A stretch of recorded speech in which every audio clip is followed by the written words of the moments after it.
Hace algún tiempo decía que el día que el feminismo corrompa la ciencia, ese día apague y vámonos, porque ya entraríamos en una locura social sin precedentes. Y bien, por desgracia, ese momento ya ha llegado. Ya hay científicos diciendo que ser un hombre o ser una mujer depende de nosotros y no de la propia biología. Y ahora van a por el instinto materno de la mujer. Parece que existe cierto interés en decirle a las mujeres que eso del instinto maternal es una farsa, un constructo social y que una mujer no tiene instinto maternal y que todo se debe a la presión social para que adopte el papel de madre desde la opresión del heteropatriarcado o cosas de esas. Que no tienes por qué sentirte obligada a tener niños, etcétera, etcétera. Y vale, ¿qué sabemos acerca del instinto materno? Pues vayamos por partes. Y ojo, que vaya por delante que si como mujer no quieres tener niños, es tu decisión y por supuesto totalmente respetable, faltaría más. La pregunta sería, ¿existe el instinto materno? Pues bien, aquí la ciencia no se pone de acuerdo, por lo que es muy difícil afirmar que sí de una forma rotunda y tasativa. Pero ojo, porque sería mucho más temerario decir que ese instinto materno no existe, porque veremos que si usamos el sentido común, lo más probable es que el instinto materno venga de serie en las mujeres, por más que le pese a algunas.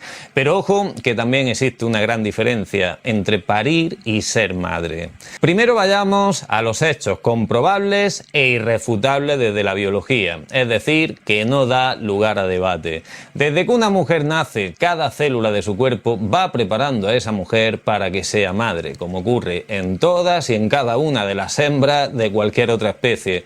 Y por lo tanto, si cada célula se prepara para ese momento, en el resto de especies animales no dudamos ni por un momento que la hembra hará uso de ese instinto de procreación en algún momento. Únicamente la hembra humana puede darse el lujo de retrasar o anular esta llamada de la naturaleza, gracias a que su cerebro no solo está dominado por áreas reptilianas, sino que también goza de una parte más racional. Y esto respondería a la pregunta de algunas mujeres. Si las mujeres tenemos un instinto materno, ¿por qué a mí me da repelús solo de pensar en quedarme embarazada? Sencillo, porque debido, ahora sí, al contagio social, puedes ser capaz de apagar tu instinto maternal en pro de disfrutar de una vida sin cargas o de una libertad mucho más amplia. Y esto es fácil de explicar con un ejemplo muy sencillo. Si hay un instinto en el ser humano más que comprobado, tanto en la especie humana como en el resto de especies, es el instinto de supervivencia. Pero entonces, si los humanos traen de serie el instinto de supervivencia, ¿por qué hay personas que deciden quitarse la vida? Porque somos posiblemente la única especie capaz de anular nuestros instintos biológicos naturales usando nuestro cerebro racional o haciendo que nuestro cerebro racional falle. En el caso de una persona que decide quitarse la vida es debido a que su cerebro se ha visto comprometido por ciertos problemas psicológicos o sociales, hasta el punto de anular su instinto de supervivencia. Aquí tampoco hay lugar a dudas. Una persona que decide quitarse la vida es una persona que no está bien a nivel de salud mental, obviamente.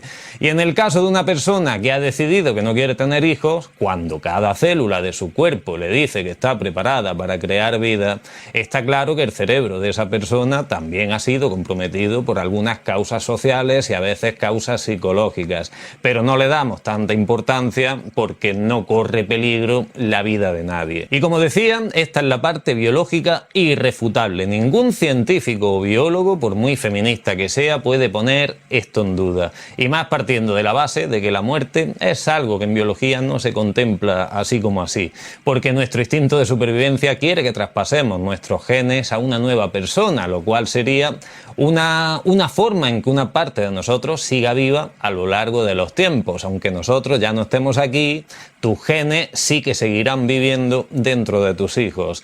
Dicho de otro modo, desde la biología podríamos decir que somos inmortales, por decirlo de alguna manera, siendo nuestro organismo un simple vehículo para transmitir nuestra información genética al siguiente organismo y de esa manera provocar la evolución de nuestra especie. Claro que para que este proceso se dé hay que procrear, evidentemente. ¿Alguien cree que millones de células no te están llamando de alguna manera para que transfieras tu información genética al siguiente organismo? Segunda cuestión totalmente irrefutable. Después del parto, ciertas hormonas de la mujer se disparan, entre ellas la oxitocina, que es la hormona del apego, como ya sabréis. Y esta hormona es de vital importancia para crear un vínculo fuerte entre madre e hijo. Esto también he visto que alguna experta neurocientífica feminista ha intentado derribar diciendo que esto son chorradas, porque hay madres que abandonan a sus hijos o que no los cuidan y que incluso no los quieren. Y bien, siempre van a existir malas madres, malos padres y malas personas, obviamente. Lo que sí te garantizo es que una madre que tenga un hijo y que sienta asco hacia su propio hijo, está más que claro que la salud mental de esa mujer está fallando seriamente. Aquí también dicen algunas feministas que el hecho de que una madre deba querer a su hijo es algo impuesto socialmente. Y aquí de verdad me voy a ahorrar los comentarios. Pero para aquellos que compran todo este tipo de discursos, simplemente recordar que estas mujeres que rechazan a sus hijos recién nacidos y que incluso los dan en adopción, en un porcentaje altísimo, con el tiempo viven rotas por el arrepentimiento que les llevó a hacer esto. Es decir, si el instinto materno no te gana la partida ahora, te la ganará cuando tu hijo tenga 15 o 25 años, en el caso de que haya sido una de estas mujeres que decidió desprenderse de su hijo. Y para muchas de estas mujeres pues ya sería demasiado tarde, porque sus hijos no quieren saber nada de la mujer que los abandonó, y en ese momento terminan por romperse por completo. Y por si alguna duda cabe, el apego de una madre por un hijo no solo se da entre una madre biológica y su hijo biológico. De hecho, también se ha visto que la oxitocina se dispara en madres adoptivas. Por eso decía que una cosa es parir y otra muy diferente ser madre. He escuchado a otra por ahí decir que si una mujer no ha sido contagiada culturalmente ni vive en sociedad, en el momento de tener a una cría no sabría qué hacer con ella y que incluso podría llegar a comerse a su propia cría. Y ojo, que esto viene de una mujer de ciencia, supuestamente. Ciencia feminista, pero ciencia al fin y al cabo. Ahora pregunto, ¿qué creéis que ocurriría si dejas a 10 bebés, 5 machos y 5 hembras, en una isla desierta, asegurándote de alguna manera de que estos bebés sobreviven, pero sin influenciarlos culturalmente? Pues que si apareces en esa isla dentro de 200 años, allí encontraríamos una comunidad multiplicada, posiblemente salvajada, eso sí, pero una gran comunidad al fin y al cabo. Machos y hembras habrían descubierto ellos solitos para qué sirve la llave masculina y la cerradura femenina. Esas hembras protegerían a sus crías y la especie humana, al igual que cualquier otra especie, crecería en esa isla desierta. Y por supuesto, esa hembra le arrancaría la cabeza a cualquiera que intentara hacerle daño a su cría, o al menos lo intentaría. Así que todo esto es justo al contrario, señores científicos feministas. Es precisamente el contagio social el que lucha por anular el instinto maternal y no al revés. Es la cultura actual la que hace que digas, bueno, no voy a tener niños porque quiero divertirme y los niños son una carga para mí. O no voy a tenerlos porque estoy en el mejor momento de mi carrera, o excusas varias. Y de esa manera se logra apagar este instinto. Y por último, con el tema de la relación entre maternidad y longevidad. De todo esto se han hecho muchos estudios, pero poco fiables, la verdad. Es decir, la teoría más probable es que una mujer que haya sido madre posiblemente viva durante más tiempo y con una mejor salud.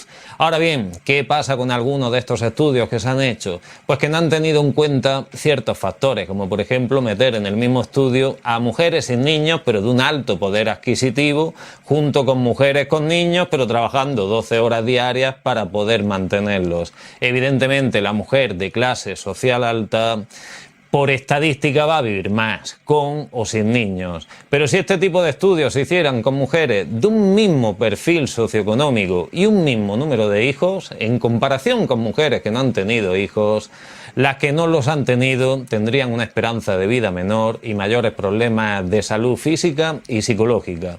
Y digo lo de un mismo número de hijos porque sí que se ha visto en algunos estudios que la esperanza de vida aumentaba en mujeres que habían tenido entre 1 y 3 niños. Pero pero comenzaba a bajar en mujeres que habían tenido entre 5 y 8 hijos. Y ya sí que termino con una observación. Si nos fijamos, la mayoría de mujeres, sobre todo feministas, que están en contra de tener niños, si nos fijamos en estas mujeres, suelen tener animalitos en casa, gatos o perros. ¿Por qué?